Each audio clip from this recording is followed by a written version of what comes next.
آپ کے سامنے اس ویڈیو میں وہ لوگ دکھائے جا رہے ہیں، وہ خوش قسمت لوگ جو کہ 13 افراد شامل تھے اس کشتی میں، اور اس کشتی میں سے یہ افراد جو ہیں یہ زندہ بچ گئے۔ بیسیکلی یہ واقعہ پیش آیا تھا چنوٹ کے تحصیل بوانا میں، جہاں پہ دوست محمد لالی برج کے ساتھ یہ کشتی ٹکرا گئی تھی۔ اس کشتی میں ٹوٹل 13 افراد تھے۔ 13 افراد میں سے صرف اور صرف 5 افراد جو ہے وہ ریسکیو ہوئے تھے، جو کہ زندہ بچ گئے تھے، اور باقی جو 8 افراد ہیں وہ زندہ نہیں بچ سکے تھے، اور ان کی تلاش جو ہے ان کی لاشوں کے لیے وہ بھی جاری تھی، اور ان کی ابھی تک کشتی جو ہے وہ بھی ریسکیو ہو گئی تھی، لیکن ابھی تک اس میں سے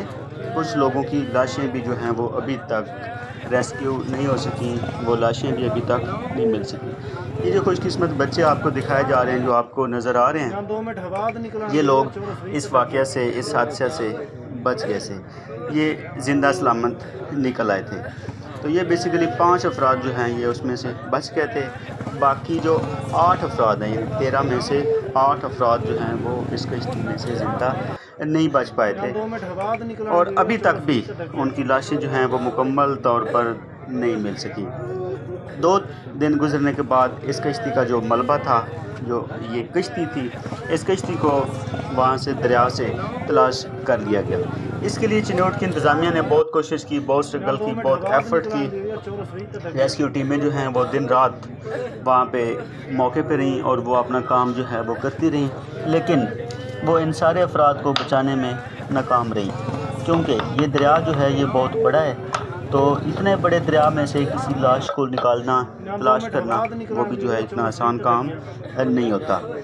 تو یہ جو لاشیں جو ملی تھی بعد میں، جو ڈیڈ باڈیز وہاں سے دریافت ہوئی، وہ بھی بہت جلد دریافت نہیں ہوئی تھی، سم ٹائم وہ کچھ جو ہیں وہ دوسرے دن دریافت ہوئی تھی، اور جہاں پہ اس کشتی کا واقعہ پیش آیا تھا اس سے کافی دور سے جا کے یہ جو ان کی ڈیڈ باڈیز ہیں وہ ملی ہیں۔ تو جو افراد زندہ بچ گئے تھے ان میں سے ایک جو ہے وہ اس کشتی کا ملاح بھی تھا، یعنی اس کشتی کا جو ملاح ہے وہ بھی زندہ بچ گیا تھا، اور بعد میں اس کے اوپر FIR بھی کٹ چکی۔